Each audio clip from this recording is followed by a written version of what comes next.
Hey guys, tonight we're heading straight into the bone-deep chill of the Arctic, where the horizon blurs into white. Your eyelashes freeze together, and shelter isn't just comfort, it's survival. You trudge through the wind-hardened snowdrifts, cheeks burning from wind shear, breath a tiny cloud that immediately crystallizes. The sky is wide and pale, like someone dimmed the world to grayscale, and there's no tree, no hill, no structure in sight, just this endless frozen desert. And yet, here come your mittened hands, carving into the snow like a sculptor, coaxing a warm future out of frigid nothingness. Yes, we're building a snow house. Not the cute cartoon kind with gumdrops and icicles, but the real deal, a perfect igloo, crafted by Inuit hunters who knew snow the way you know your phone. And spoiler, you probably wouldn't survive the night without it. The Arctic doesn't forgive bad design. A botched snow shelter can mean frostbite, hypothermia, or a fun little nap that turns permanent. No pressure. So, before you get comfortable, take a moment to like the video and subscribe, but only if you genuinely enjoy what I do here. And hey, drop your location and local time down in the comments. I love seeing where you're all tuning in from. Now, dim the lights, maybe turn on a fan for that soft background hum. And let's ease into tonight's journey together. You blink through the white glare as your boots sink ankle-deep into wind-packed crust. There's something eerie about this silence, broken only by the soft rasp of your parka and the occasional creak of your snowshoes. You scan for just the right spot-level ground, away from sastrugi ridges, and preferably out of the wind's direct path. This isn't just a random clearing. The Inuit would read the snow like a map, spotting clues from drift patterns and shadows that tell where the snow lies deepest and strongest. Dropping to your knees, you pull out a long, curved knife, not steel, but a hand-carved blade from walrus tusk, honed smooth with stone. With practiced pressure, you begin to slice large rectangular blocks from the snowpack. Each slice comes off crisp and clean, revealing the compacted interior that glints faintly in the low sun like compressed sugar. This isn't powder, it's wind-carved, granular, and firm enough to stand on its own. Snow this good? Inuit hunters would call that a gift. Powder snow? That's for falling into, not building with. As you lift your first block and balance it on its edge. Your hands remember what to do, even if your modern brain protests. Block after block, the base ring of your igloo begins to take shape, each one angled ever so slightly inward. It's not a circle, it's a spiral. A brilliant architectural trick that lets the weight of the snow press against itself, rather than collapsing inward. The cold seeps through your mittens, biting your fingertips. And yet, each block you cut and place brings you closer to safety. The Inuit didn't need blueprints, just muscle memory, lineage, and the wisdom passed through whispers around a seal oil lamp. One of the fringe theories even suggests that igloos evolved simultaneously across separate Arctic groups. Some say Siberia, others claim Greenland. Historians still argue whether that's independent innovation or shared origin. You pause to wipe your brow, only to realize, it's frozen. Your eyebrows are rimmed with ice, and your breath puffs like a signal flare. No matter. You keep building. Quirky little thing? In some regions, snow shelters were given nicknames or animal names by the kids who played around them. Whale bellies, polar bubbles, or ice bellies were common. One explorer from the 19th century even wrote that Inuit children learned to build miniature igloos for play before they could even speak full sentences. And you? You're here building one to keep your face from freezing off. You're maybe 15 blocks in now, and the base ring is almost complete. The real magic? The inward lean. It's this imperceptible slant on each block that lets the walls rise without scaffolding. Each new layer presses slightly inward, creating a seamless dome not stacked, but woven like puzzle pieces. One misplaced block, and it all topples like a cold soufflé. To the side, your pack waits, packed tight with seal jerky and a bit of precious blubber. You're hoping not to crack into it just yet, but your stomach has other plans. Your hands keep moving anyway. You smooth the joints with loose know your mortar and pack it tight. You don't need water. The pressure and cold will bond the blocks naturally, forming joints so tight that wind won't sneak through. Mainstream fact incoming. Studies in thermal dynamics have shown that a well-built igloo can maintain an interior temperature of around 0 degrees Celsius, 32 degrees Fahrenheit, even when it's minus 40 degrees Celsius outside. That's a 40-degree difference made entirely from snow. Wrap your frosty brain around that dot another block. Another lean. Another careful placement. There's a rhythm to it now, a meditative stacking that almost makes. You forget your thighs are frozen, and your nose has gone rogue. You keep going. There's no break yet. The sun isn't going to wait. Neither is the wind. Your shadow is getting longer on the snow, and the sky's soft pink tint means darkness and likely wind is coming soon. Still, the work feels hypnotic, almost ancestral. Like somewhere deep in your bones, you remember doing this before, block after block. The spiral rises. A little awkward, a little misshapen, but unmistakably becoming a dome dot by the time you reach the point where you have to lean inside the circle to place the upper rows. You realize, yeah, this is going to work. You're building your own little planet. Out here, that's not just poetic. It's a central dot, and as your arms ache and the cold begins to press deeper into your bones, you see the final layer take shape. The apex a single keystone block, cut slightly curved, placed at just the right angle. You press it in and pause, staring up from inside at the smooth curve overhead. A snow dome sealed. And still standing, you smile. Your shelter is far from finished, but it stands. And in this landscape, that's already a victory. You blink away the frost gathering on your lashes, squinting into the late Arctic light as you step back from the rising dome of your shelter. Now that the base is standing and that keystone block is snug at the top, you think it's time to relax. Not quite. Because here's the thing you never thought you'd care about in your life. Not all snow is the same. Some of it crunches underfoot like sugar-glazed cornflakes. Some squeaks like fresh styrofoam when you walk across it. Some is so fluffy, it disintegrates when you try to pick it up, useless for blocks. But the Inuit? They knew every texture, every temperature range, every sound the snow could make. You're suddenly realizing why most people wouldn't last an hour out here. The kind of snow you need is wind compacted. Firm but not icy, and ideally formed by days of dry wind packing layers together, called sintered snow. In case you want to win Arctic Trivia Night. This snow slices cleanly into blocks and holds its shape. Powder snow might be dreamy to snowboard on, but try to build with it, and your shelter will turn into a puff of white tragedy. You squat down to check a new patch. Dig in with your bone blade, this one carved from a narwhal tusk you borrowed from the elders, and examine the yield. Too soft. You try a different drift, closer to a low ridge. This time, perfect. You slice, and the blade glides like it's found the grain of invisible wood. That gentle hiss of snow separating from snow is your new favorite sound. The Inuit word for snow?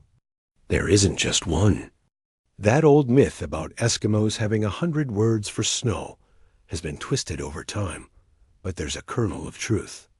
Inuit dialects have dozens of snow-related terms: hukak for crystalline snow, konik for falling flakes, metsaruti for snow used in igloo making. It's less about the number of words and more about the attention to detail. When snow is your building material, your warning system, your road, your blanket, it makes sense to get particular. You drag your sled closer, now half stacked with cut blocks from the last drift.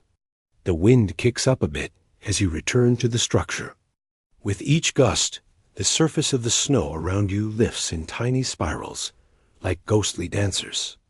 They swirl past without sound. And yet the walls of your dome don't budge. You wedge another block into place near the base. And this one isn't a perfect fit. That's where the artistry kicks in. You use your knife to shave it gently, evening the curve so it leans just right. In some Inuit traditions, this was considered almost a rite of passage. Building an igloo wasn't just about survival. It was a demonstration of your readiness, your observation, your steadiness. Getting the fit wrong was more than a mistake. It was a lesson. Mainstream fact. Ethnographies in the early 20th century marveled at the way Inuit builders could complete a functioning, livable igloo in under an hour with nothing but snow knives, muscle, and instinct. No ruler, no sketches, just generations of cold season intuition. But here's a quirky tidbit you'll love. Some Inuit hunters carried 2 snow knives, not because one might break, but because they preferred different curves for different block angles. It's basically the Arctic version of switching screwdrivers, except if you mess up here, you don't just strip a bolt. You strip yourself of warmth. Historians still argue whether igloo building was more of an individual or communal art. Some oral traditions point to solitary construction during hunting trips. Others emphasize team builds for larger family shelters. You're going solo tonight, so you've got the luxury of silence and self-reliance, plus fewer opinions on block angle. You're halfway through the inner layer now, and you can feel the air shifting. Not just windier, but heavier. That unique pre-storm hush, where the temperature actually rises slightly, giving you that precious window where the snow becomes just a hair more workable.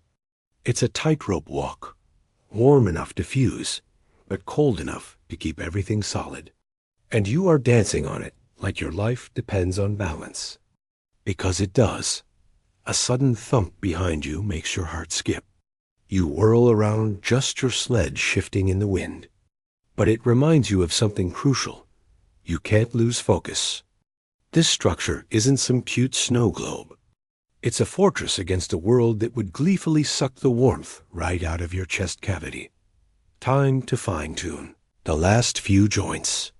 You kneel and run your mittens across the wall, looking for gaps. Any crevice, any weakness in the seams, becomes a welcome mat for the wind. So you scoop loose snow powder this time is useful, and press it into every junction. You sculpt the joints, smooth the seams, and pat them with your mitten like you're tucking in a fussy toddler. And you realize something almost spiritual.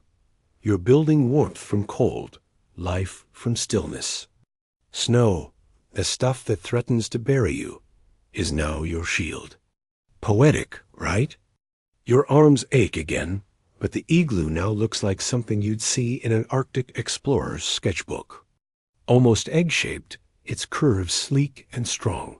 Not a single brick visible under your packed snow mortar.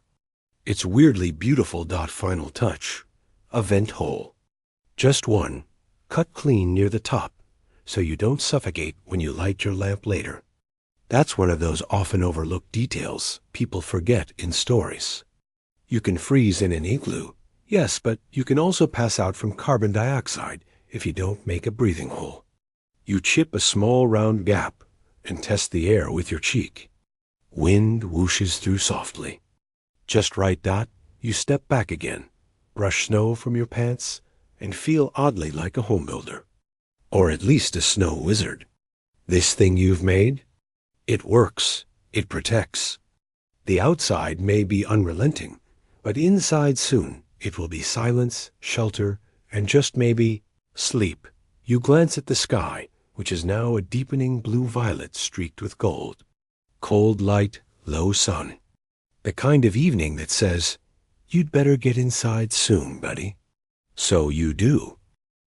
The cold clings to you like a second skin as you duck beneath the half-finished arch and ease yourself into the growing shelter. Your knees crunch against the snow, and for a moment, everything is dim and muffled.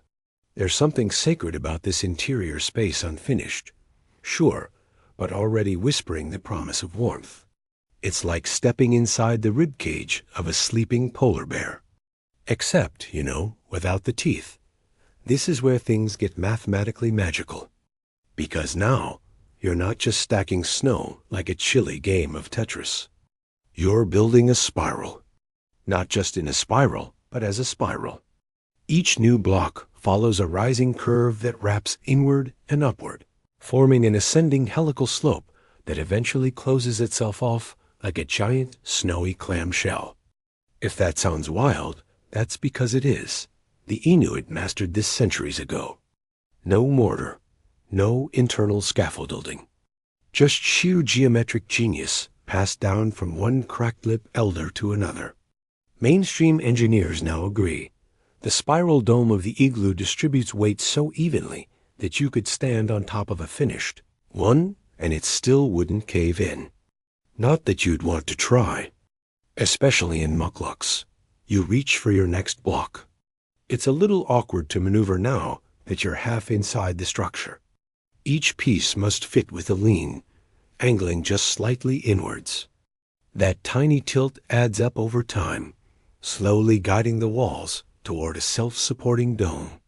You place one, shave its bottom to slope just right, then rotate it gently until it slots in like it's always belonged there. It's strangely satisfying, like solving a jigsaw puzzle while freezing to death. You work in silence, the kind that presses into your ears and wraps around your thoughts. Your breath puffs in front of you, curling in the dim light leaking through the dome. You keep stacking. The spiral pattern isn't random. Inuit builders began at ground level with a wide circle, then laid each subsequent block so it stepped slightly higher than the last, moving continuously upward. There's no horizontal ceiling beam, no support column, just a deep understanding of physics, learned not through textbooks, but through generations of snowy trial and error. Fringe fact? Some anthropologists believe the spiral method came from observations of wind patterns and snowdrifts. The way snow curves naturally around rocks and hills gave early builders the inspiration for the same curve in their homes. Historians still argue whether this technique was discovered simultaneously by different groups, or whether it spread slowly via migration and intergroup trade. There's no definitive answer, only that it works so well it hasn't changed for hundreds of years. One block slips as you place it, wobbling like a loose tooth, and you quickly steady it with your mitten. A gentle tap, a smoothing motion, a whisper of snow pressed into the seams. Crisis averted. You glance upward.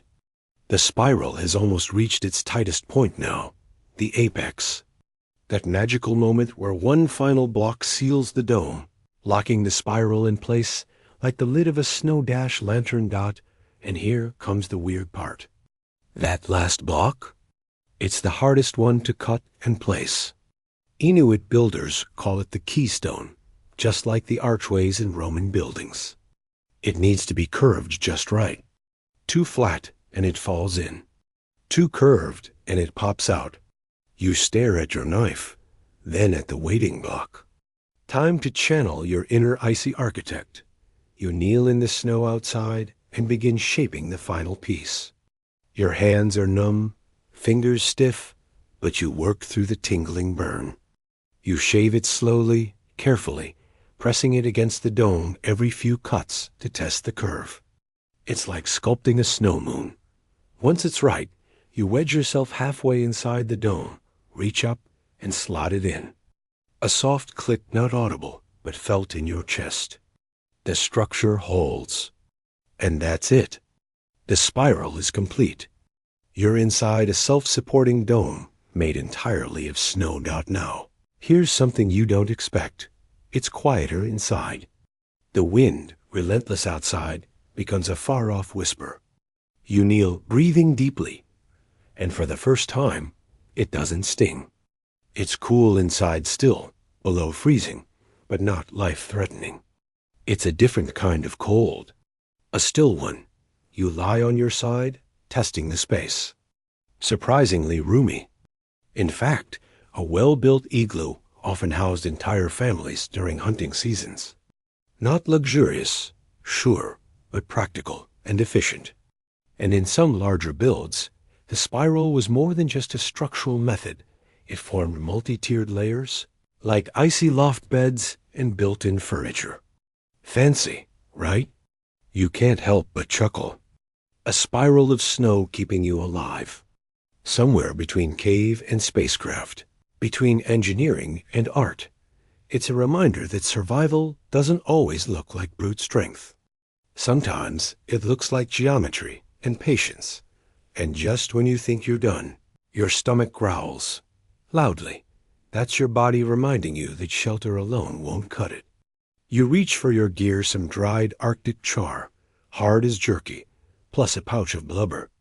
Not exactly a 5-star meal, but it'll keep the engine running. You chew, slowly, while lying on your back and watching your breath rise toward the pale curve above. The spiral ceiling catches the dim light, casting soft shadows in every direction. It feels less like a shelter now, and more like a womb. A quiet, snow-wrapped space where the world slows down and your thoughts go still. You wonder how many hunters lay just like this, watching their breath frost into fog. Maybe they whispered stories. Maybe they counted the blocks. Maybe they just listened to the ice.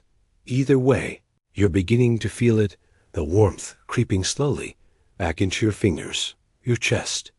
The spiral did its job. You're inside now, and you're safe.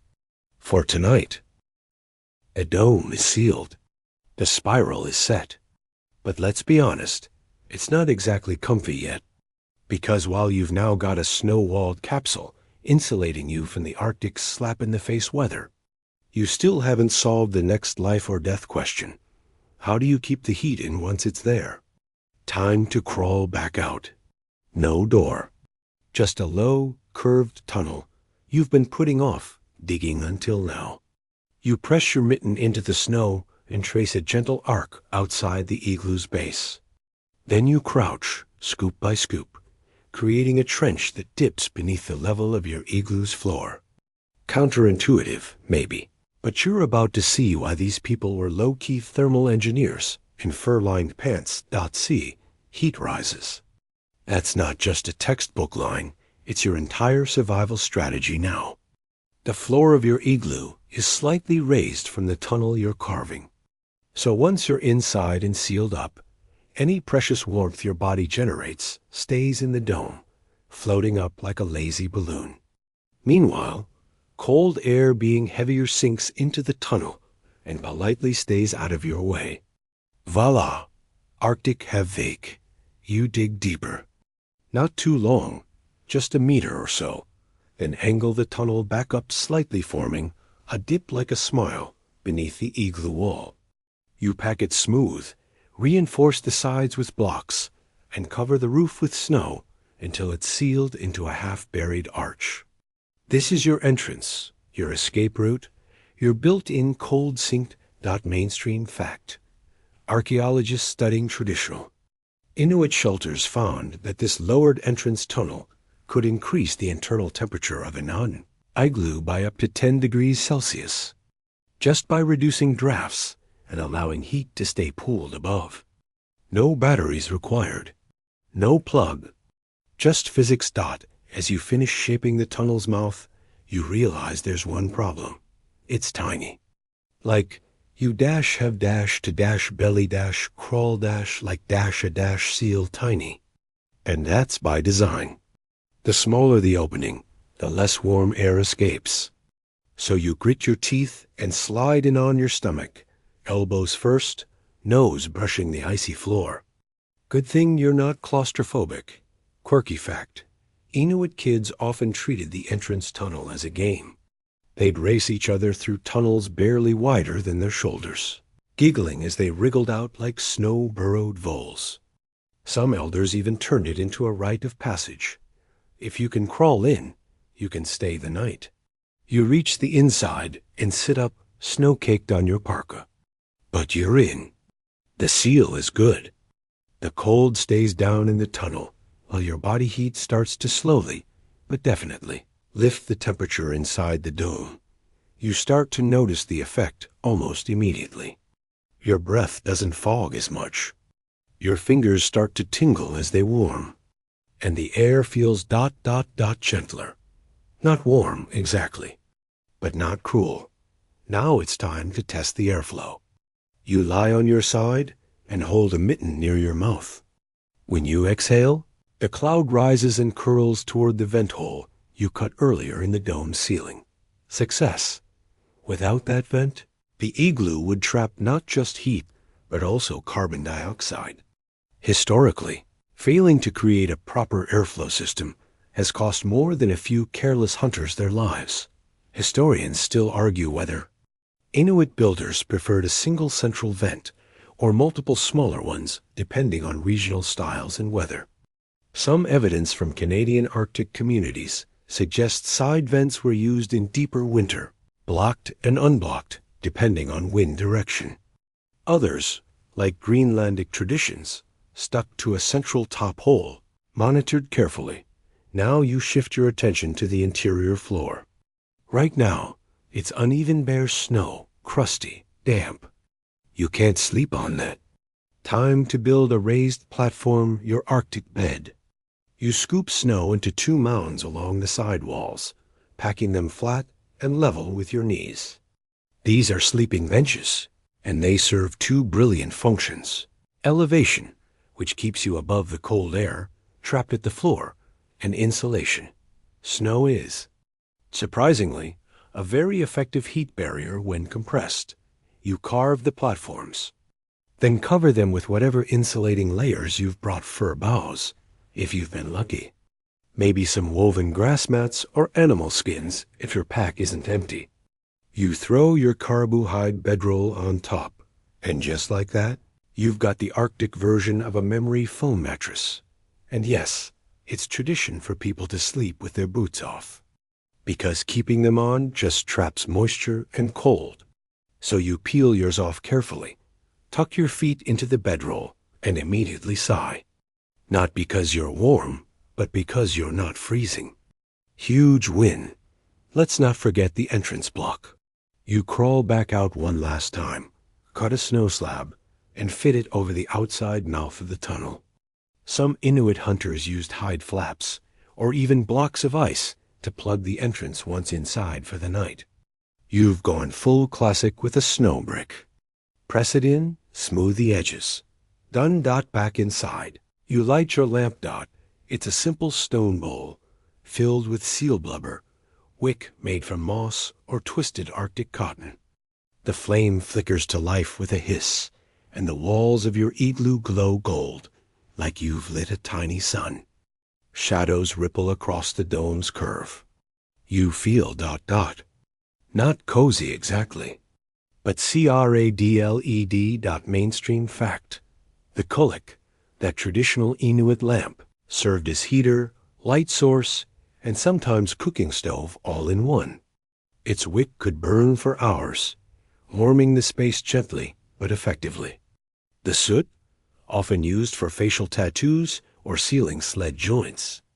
Arctic multi-tool, anyone? You curl onto your sleeping bench and listen. Outside, the wind whispers through the snowdrifts. But inside, there's just the soft crackle of flame and the distant thump of your own heartbeat. Your breath rises. The heat stays. You've carved a livable space from pure ice and air. A low slung shelter. A science project. A snowburn cathedral. And just before you close your eyes, you can't help but think, this would be a terrible place to drop your phone. The glow of your kullik lamp flickers across the dome's walls, casting delicate shadows that seem to dance with the curved lines of the blocks. The warmth is gentle, not toasty, not tropical, but enough to push back the sharp edge of the Arctic night. You're lying in your snow shelter, and here's the strangest part. You're not cold anymore. Just still. Like the whole world outside is frozen in place, and you're curled up in the middle of it, immune. But before you drift into your next snooze cycle, there's one more vital topic to cover: your gear. Specifically, your tools. Because guess what? None of this was built with steel. Your snow knife, your scoop, your blade, they're not from some hardware store. They're made from what the land gives you: bone, ivory, antler, and believe it or not, sometimes even frozen fish. Yeah, you heard that right. In an emergency, an Inuit hunter might sharpen a frozen Arctic char until its spine turned into a makeshift blade. It wasn't ideal, and it sure wasn't durable, but hey, survival makes you inventive. One good slice, and that fish was both tool and dinner. Try doing that with your butter knife. You reach into your satchel and pull out your trusty pannier Maine snow knife. Its handle is caribou antler, smoothed by years of handling. The blade? Sharpened walrus ivory, slightly curved, like a smile designed by a chillier Michelangelo. You run your mitten over the edge, not sharp like a razor, but hone just enough to slice through compressed snow like sponge cake. Mainstream fact: these snow knives weren't just functional. They were status symbols. Passed down through families, custom decorated, carved with tiny grooves, even adorned with scrimshaw.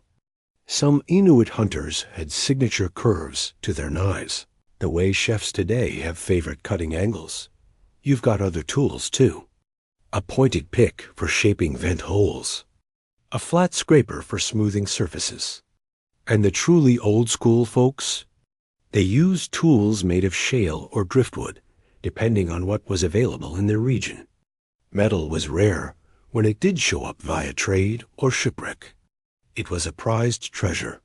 Historians still argue whether these early Arctic communities developed tool-making independently or whether trade routes, stretching all the way from Siberia, carried techniques across frozen seas and centuries.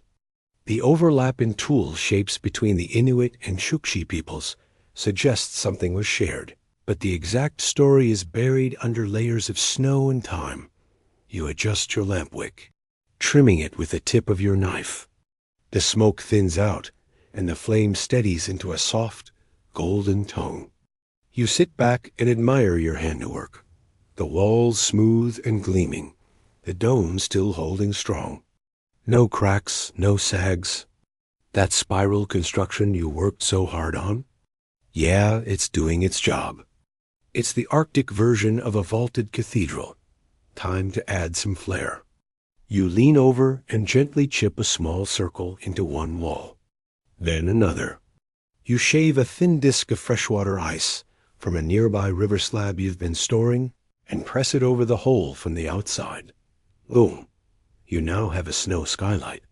No joke, this was an actual feature in some Inuit shelters' ice windows, thin and polished, letting in daylight without inviting the wind to crash the party dot. It's almost ridiculous how clever it all is.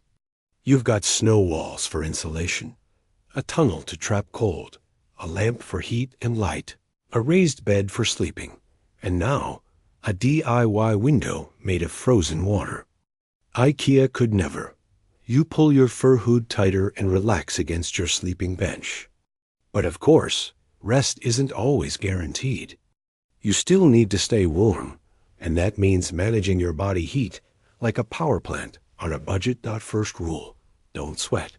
It's counterintuitive, sure, but if you sweat in this climate, your clothes trap that moisture, and that moisture becomes icy death clothes when the temperature drops. So Inuit hunters developed a near supernatural ability to modulate their movement. Slow, deliberate, balanced. Sprinting through the snow might look cool in movies, but out here, it's a one-way ticket to hypothermia. Second rule: never sleep in your daywear.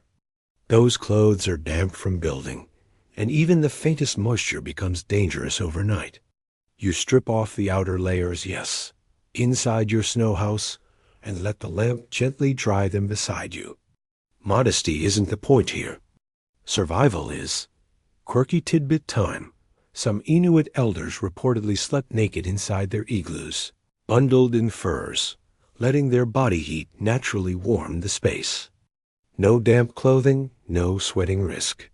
Just human radiators under piles of skin-soft hides. You chuckle at the thought. You lying there in your snow dome, nothing but ancient wisdom and a questionable sense of dignity to protect you. But it's not a joke. It's a system. A fully integrated, time-tested system for surviving the harshest climate on Earth. And it's worked for thousands of years. You glance at your snow knife again, resting beside you like a loyal companion. It's not just a blade. It's your hammer, your measuring tape, your sculpting chisel. It built this shelter. It carved your seat. It might even cut tomorrow's dinner. The idea of surviving without it feels absurd now. Outside, the wind howls. You hear it snaking across the tundra, sweeping across drifts, clawing at ridges. But in here, the world is quiet, still.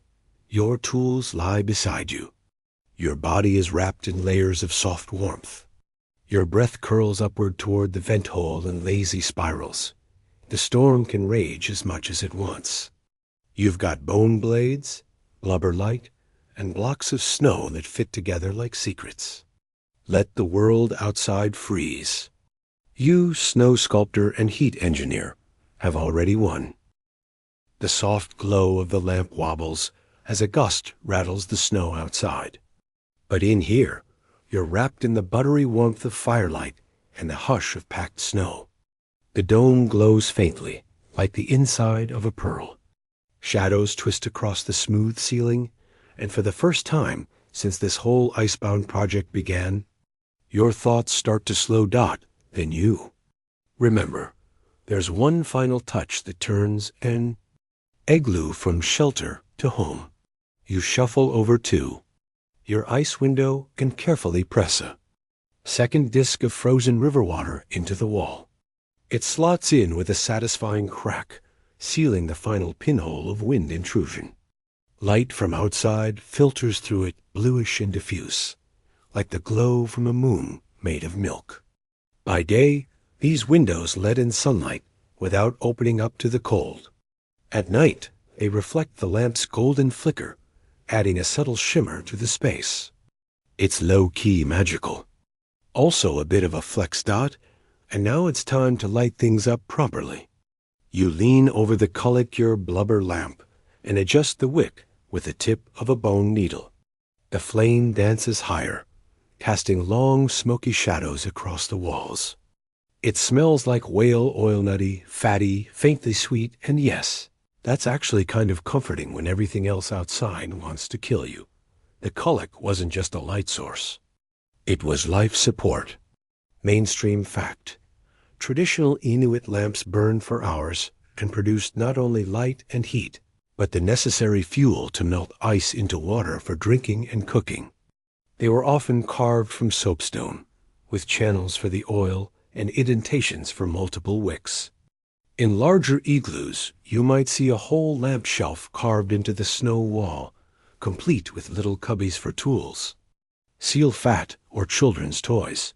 You glance around your dome, considering where to install your imaginary snow shelf.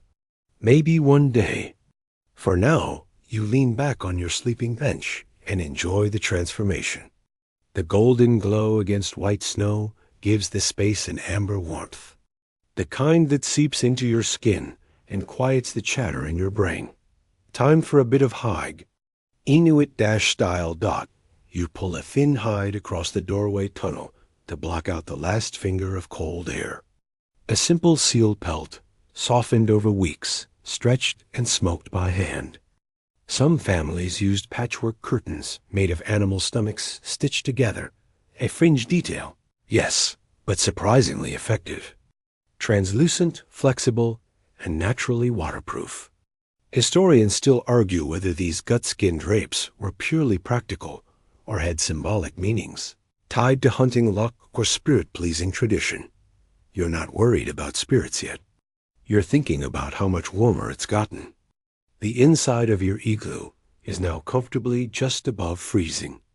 Not balmy, sure, but considering the minus 40 degrees Celsius scale outside, it feels like a beach resort. Well, a beach resort with 0 cocktails and 1 whale lamp. You pull your blanket tight and admire the play of light through your 2 ice windows.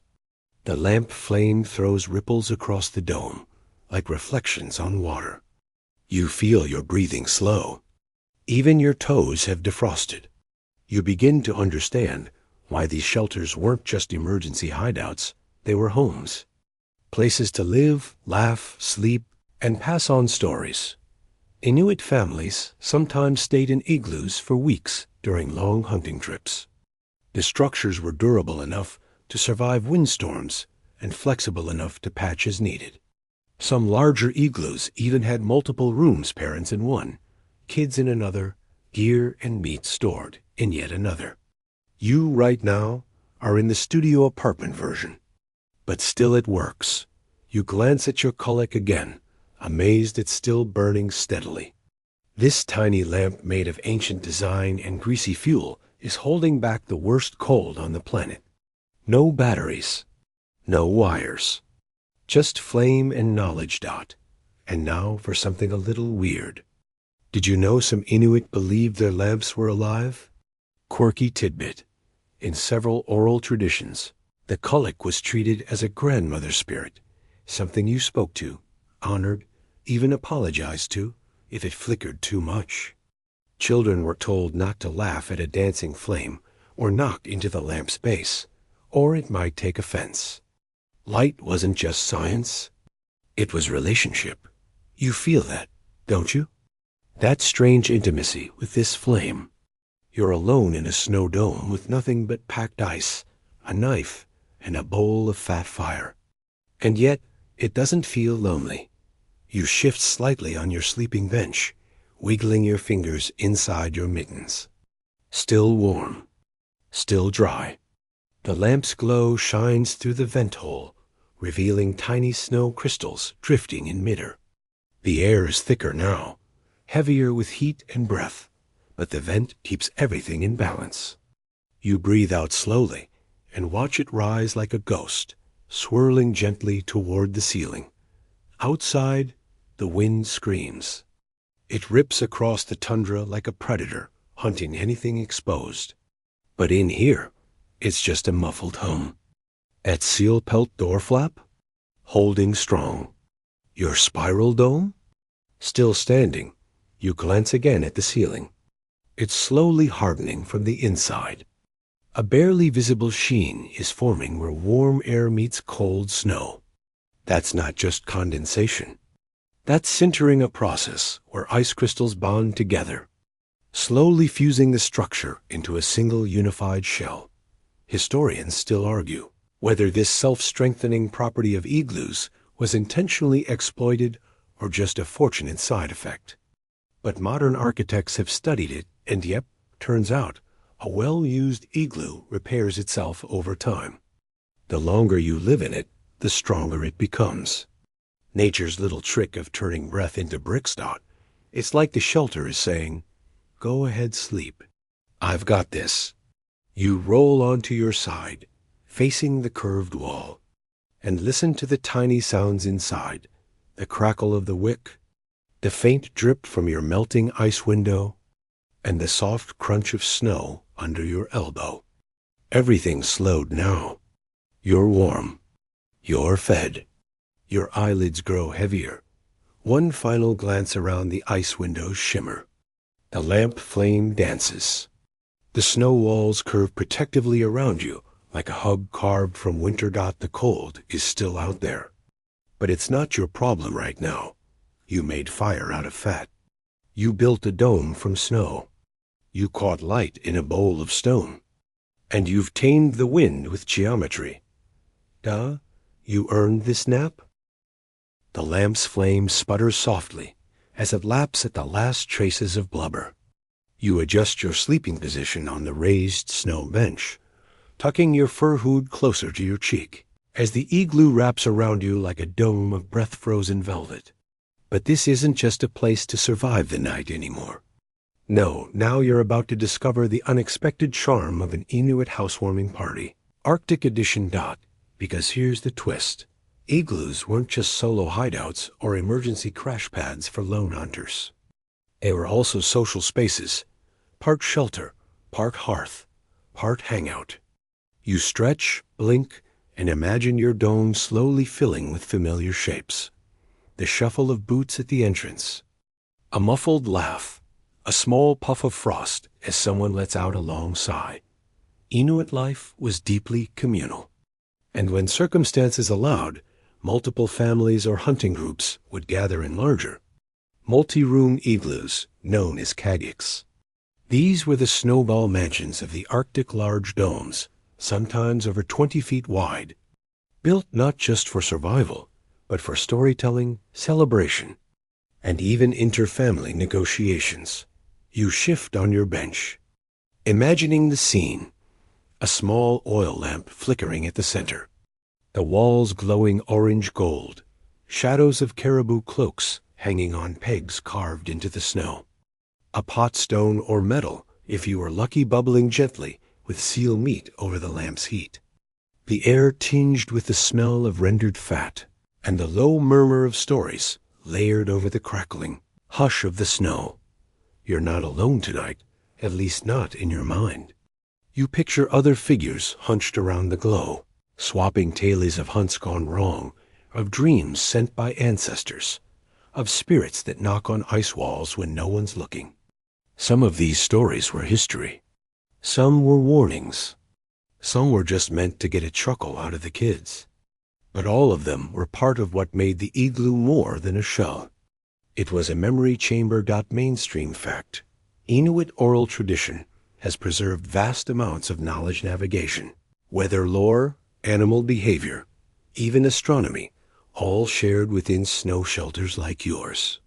The walls themselves became acoustics-enhancing amphitheaters, the snow absorbing harsh echoes, softening the voices into warm lullabies. And here's a quirky bit for your imaginary gathering. Sometimes, the igloo also doubled as a music hall. Throat-singing katajak performed by Inuit women was often done inside for warmth and intimacy. Two voices mimicking wind, birds, or even sled dogs, creating rhythm by bouncing sounds off curved snow. The harmonics in this space? Immaculate. You hum softly to yourself, your voice catching in the air like smoke. No real words, just a drifting tone. It echoes faintly, caught by the curve of the dome. Even your breath sounds different in here, more padded, as if the air itself wants you to hush. You imagine a child sitting near the lamp, wide-eyed, staring at the flickering shapes on the walls, their fingers sticky with boiled blubber, their chin tucked into a fur collar, and the elder beside them, pausing between bites to say, "You know, this igloo used to be a whale once." You raise an eyebrow at that in your imagination. Because, yep, there were legends. Some said the igloo was a gift from Sedna, the sea goddess, who sent the first snow house to shield their people from a storm. Others claimed snow domes mirrored the belly of a whale, a place of transformation, where hunters entered the cold and emerged alive. Historians still argue whether the spiritual symbolism of igloos was literal or layered. Was it architecture as metaphor? Or did Inuit builders simply notice that certain shapes made them feel safer, warmer, closer to their ancestors? No written records mean the debate lives on. You brush snow dust from your sleeve and look around your one-room studio igloo. You don't have a kagik or a seal feast or someone singing next to you, but the echoes of those things live in the walls. You built this dome the same way they did. And just for a moment, that's enough. Now let's get practical again, because being comfy inside a snow shelter takes more than just good vibes. You begin hanging up your gear, boots upside down near the lamp, mittens laid flat on a snow peg you shaped with your knife. Wet clothes become dangerous fast, so drying them here in the residual heat is essential. The snow won't melt dramatically. Instead, The moisture will gradually wick away, freezing again on the outer surface of the dome. A kind of dry cold miracle. Next, you line the edges of your sleeping platform with sealskin, both to block stray drafts and to catch melting frost before it soaks your bedding. In larger igloos, people sometimes laid down entire pelts as rugs or stitched snow boots into long mats. One family even used frozen ptarmigan feathers as insulation, a detail preserved in a half-century-old. Anthropologists notes that smells suspiciously, like a child's brilliant idea gone weirdly. Right, you light another wick in your colic and lean back again. The walls are breathing with you now, absorbing heat, growing tougher by the hour. If you were staying for days, you'd probably build a second dome next door for food storage or privacy and connect them with a short snow tunnel. Families did that, creating icy hamlets in the snow, like a neighborhood frozen mid-laughter. But for tonight, it's just you. And yet, you don't feel alone. You exhale deeply, watching the lamp's flame sway slightly. The shadows on the dome seem to shift again. Are those movement marks from earlier? Or maybe, just maybe, you caught a bit of the old magic too. There's a peace in this place. Not a loud peace. Not the kind you post about, but the kind that settles in your joints and tells your body, it's okay. You made it. You're here. Outside, the storm claws at the snowdrifts. Inside, you dream of stories told in whispers, sealskins rustling, and a lamp that never quite goes out. You wake in that gentle, murky pre-dawn haze, the kind of light that feels more imagined than seen. Your breath curls in front of your face, caught in the amber twilight of a slowly dimming lamp. A dome has grown quieter overnight, the snow walls harder, smoother, stronger. Everything around you hums with a kind of cold stillness, like time itself has frozen outside while you slept in a hollowed-out dream. You stretch, feeling the stiffness in your shoulders, but you also notice something else. Your dome feels warmer. Not much, but noticeably less icy than it did when you crawled inside. And that, my chilled friend, is no accident, because you've just experienced one of the most mind-blowing properties of your snow shelter. It heals itself. That's not poetic exaggeration. It's literal science. As you breathed, exhaled, moved, and existed in this tiny sealed bubble, your body's heat, the colic's flame, and the moisture in the air began slowly reshaping the structure. Not melting it, but fusing it. See, snow is made of millions of tiny, jagged ice crystals. When slightly warmed, just enough to soften but not liquefy, those sharp points begin to interlock and meld. That's sintering the natural bonding of snowflakes into a tighter, denser structure. It turns your patchwork walls into a unified shell. And it happens invisibly, quietly, overnight. Nature's own renovation crew, working while you snore. Mainstream fact. Studies have shown that the interior surface of a well-used igloo can gain as much as 15 to 20% structural strength overnight due to this fusion process. That's right, your breath literally hardens your walls. Take that, modern Ivik. You sit up and tap the dome lightly with your knuckles. It sounds different, less powdery, more solid, like knocking on dense foam or icy concrete. It's strange to think of snow getting stronger by being lived in. Kind of like how people get better at things by just showing up. Who knew snow and personal growth had something in common? You pull on your boots, now dry from a night beside the lamp, and refasten your parka. It's time to check the structure. You crawl to the tunnel and push your entrance block aside, letting in a sliver of twilight. Cold rushes in, licking at your face like a warning. But you're ready for it. Once outside, you circle the igloo slowly, breath visible, boots crunching softly. You run your hand along the wall. No sags, no melt streaks. The snow has frosted over slightly on the exterior. creating a hard shell, a kind of ice skin that adds another layer of protection. Now here's a quirky little tidbit.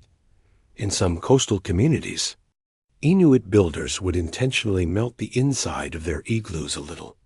They'd light the lamp higher or keep more people inside, knowing that overnight the melt would refreeze into a smooth ice shell. Not only did this make the dome stronger, it made it windproof.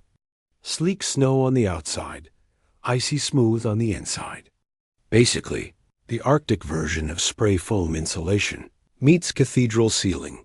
Historians still argue whether this technique was deliberate innovation or just a happy accident.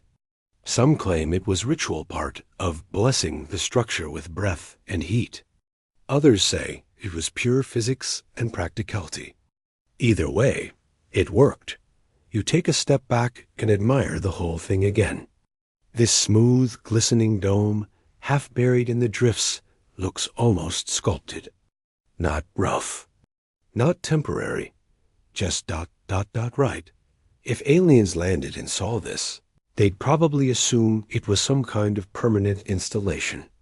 Until spring, that is, you re-enter through the tunnel, brushing snow from your shoulders, and settle back onto your sleeping bench.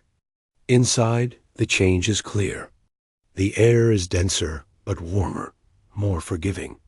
Your breath still fogs, but it doesn't sting.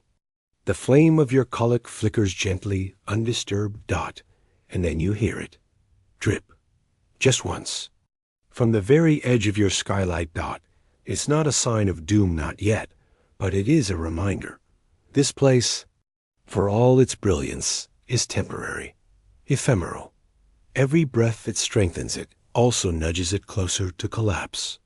Your home is alive, yes, but like all living things, it changes, melts, ends.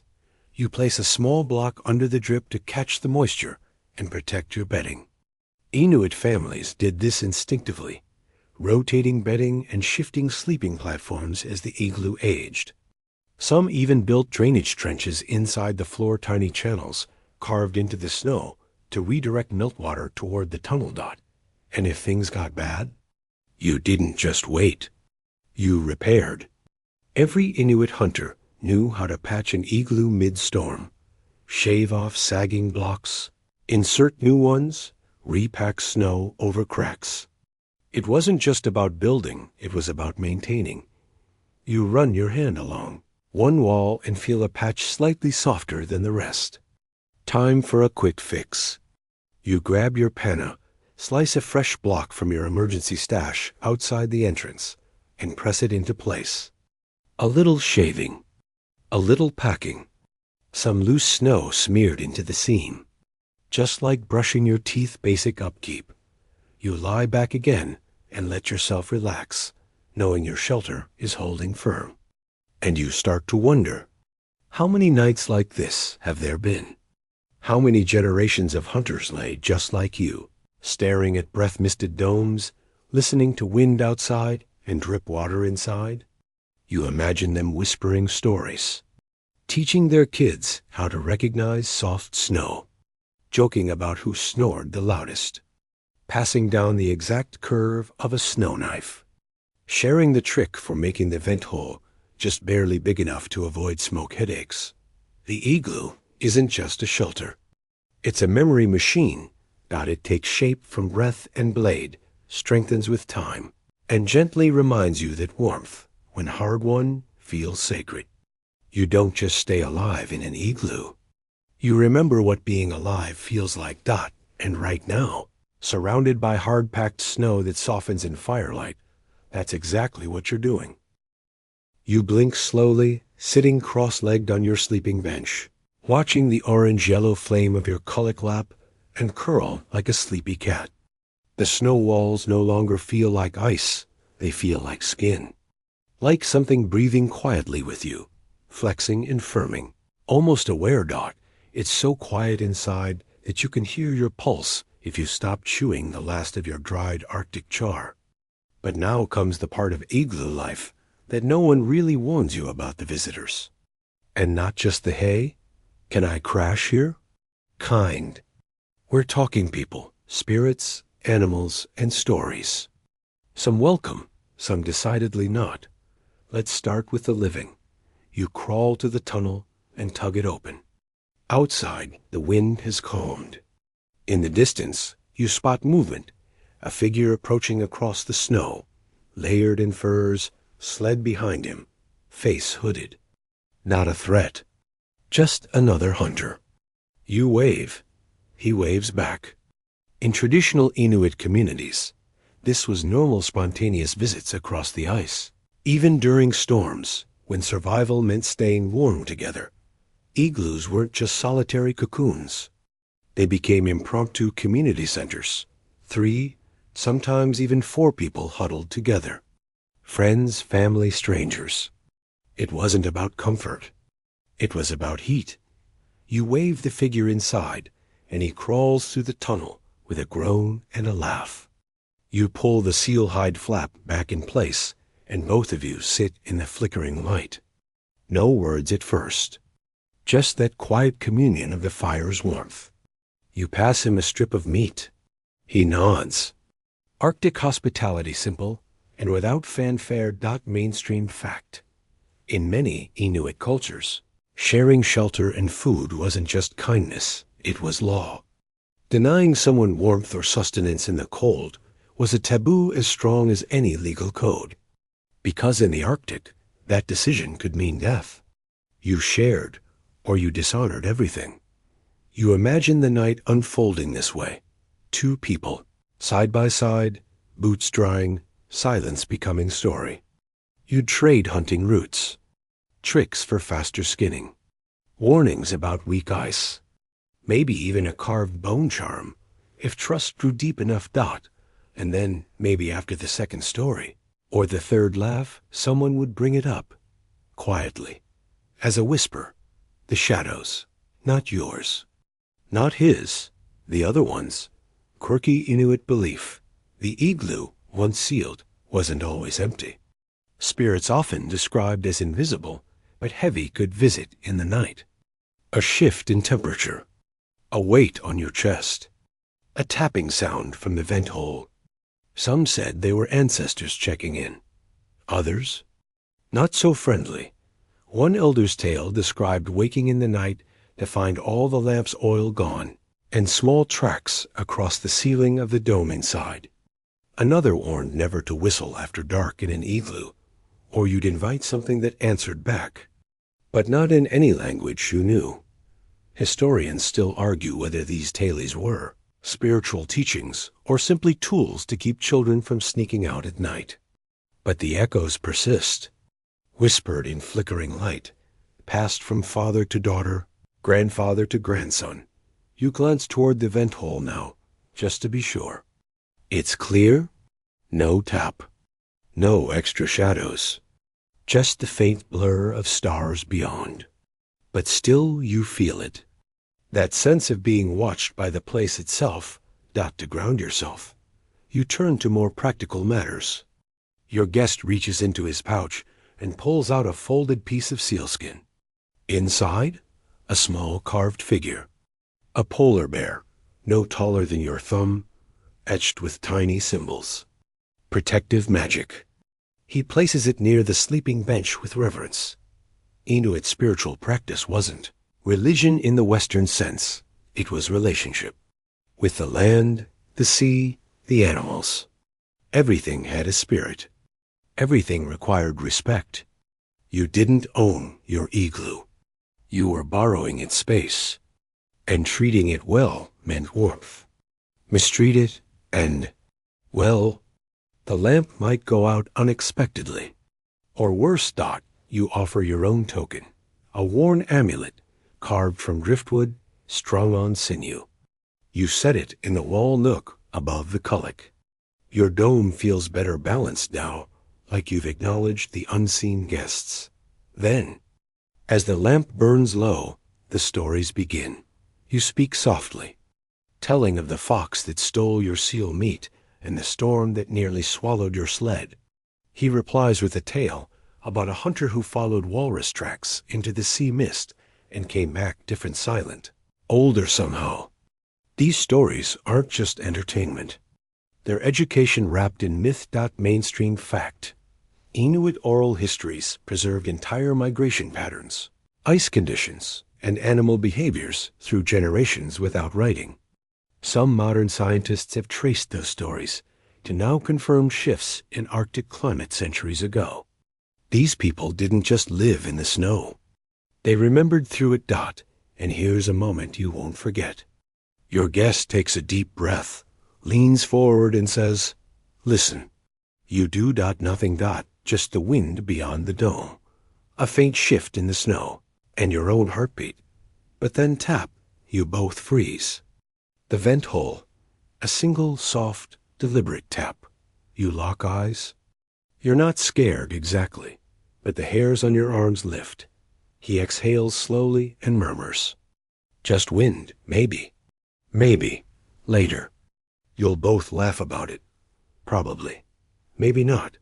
You lie back on the sleeping bench, pulling your fur cloak tight.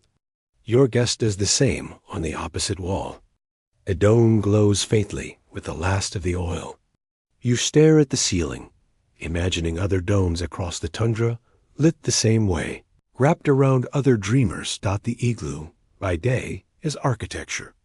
By night, it becomes a theater, a sanctuary, a listening shell for the songs of memory and mystery.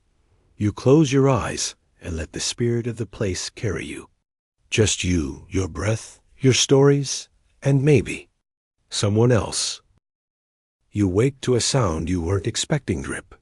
Drip. Splat. It's subtle, but there's no mistaking it. The slow, rhythmless beat of a thaw has begun. You crack one eye open, noticing the small puddle gathering near your gear pile. Your ice window is fogged over now, warped at the edges like a glass too close to the fire. You shift, blink away the crust of sleep, and exhale a plume of steam. The igloo's still standing, but it's changing. The temperature has shifted overnight. Maybe a coastal breeze rolled in, warmer than usual, or the cloud cover trapped yesterday's heat. Either way, your shelter is beginning to feel like a cake left too long under a heat lamp. The top's still firm, but the bottom? Mush City incoming. You glance toward your guest. He's awake too, already lacing his boots with practiced speed. You exchange a look, the unspoken agreement clear. Time to go. Because here's the truth they don't tell you in school books: igloos don't last forever. They're never meant to. They are not homes you move into and raise a family in for years. They are brilliant, purposeful, glorious temporary solutions. And when the structure begins to sag, when meltwater starts pooling in corners and drips, fall like quiet alarms, you pack up and leave. Not before you dismantle. Yep, you can't just waltz off and leave it. That'd be rude. Not to the landscape, necessarily, but to other travelers. An abandoned igloo might look solid to someone at a distance, who crawls in only to find a half-melted tomb waiting to collapse the moment they exhale. So you begin. First, you gently remove the entrance block. Then you dig out the structural joints along the base, cutting clean slices where blocks overlap. Once that first layer is disturbed, the dome begins to shift inward, a lazy slump that warns you to step back. You do. It sighs once, then drops. A soft, wet crumph. No big crash. Just a yielding. Like snow deciding to become snow again. Mainstream fact. Traditional hunters were taught to dismantle their igloos as part of the departure ritual, not just out of caution, but as a way to give thanks to the shelter. A recognition that the snow gave its shape to you, and now you give it back. You pile your gear onto the sled. Your knife. Your lamp. Your sleeping skins, now dry and slightly smoked from the lamp's breath. You leave no trace except a gentle ring in the snow where the igloo once stood, like a faded footprint of a moon that touched down and took off again. Maybe, just maybe, you toss one last glance behind, because, even though it was temporary, it mattered. It worked. It held your heat, your stories, your fear, your laughter. And now it melts into the land like it was never there. You tighten your hood as the wind picks up. It's daylight now, flat and silver, with that strange not quite sun that Arctic skies give. Your sled crunches behind you as you press forward across the hard-packed snow, boots squeaking, breath already cooling into mist again. And here's something strange. You miss it. The igloo wasn't luxurious. It wasn't even comfortable, really. But it was yours. A thing you built with your hands, block by block, layer by layer, each spiral locking into the next like a frozen mantra. It was geometry with soul, heat by intention. And even though you're moving now, the shelter moves with you, in memory, in rhythm, in your muscles. Quirky footnote: some Inuit children were given their first snow knives at the age of 6. They'd practice on miniature igloos, learning the angles, the stacking, the spiral before they could write their names in the snow. One explorer even reported seeing a toddler build a 2-foot dome and refused to come in for dinner until he'd placed the keystone dedication. Historians still argue whether the igloo should be seen as purely utilitarian or whether it deserves to be called high architecture. But out here, after surviving a night inside one, you no longer care about academic classifications. You know what it is, Dot. It's shelter. It's story. It's science disguised as snow. Dot, as you trudge onward, the sound of the sled becomes your heartbeat. Your gloves stiffen again. Your breath thickens. The cold is back in full force, but now it doesn't scare you, because you know how to make walls from wind. You know how to turn snow into strength. You've lived inside a spiral of survival. Dot, and next time, you'll build it faster, stronger, warmer, because you've learned the language of snow. And snow, once you speak it, doesn't forget. The sled fades behind you now, just a memory gliding through powder. Your boots sink more slowly with each step, your shoulders lighter, your breath smoother. The igloo is gone, melted gently back into the land, and the storm has passed, too. Everything is quiet. Let that silence settle, the kind of hush that only snow can make, thick, soft, almost holy. The kind of quiet that wraps around you, not to keep you out, but to invite you in. To say, this is a place for stillness. You've built a home from snow and fire. You've watched your breath become shelter. You've stood at the heart of an Arctic spiral. Dot, so let your thoughts slow now. Let them drift like the snow outside your old doorway. Let the walls of your mind smooth and curve, forming their own gentle dome. Dot, no wedges you hear. No cold cuts through. Just the lingering warmth of a small flame and the memory of curved walls that held the dark at bay. You're safe now. Your knife is packed away. Your lamp is low, and the night no longer waits at your door. Let your muscles go slack. Let your mind wrap itself in snowlight and quiet fire. And as your breath deepens, think of the spiral rising, curling, holding. A shape that protected. A shape that endured. A shape that soothed. Dot, sleep, snow dash builder. Dot, the wind is far away now. And everything you need is already within. Dot, end of script. Sweet dreams.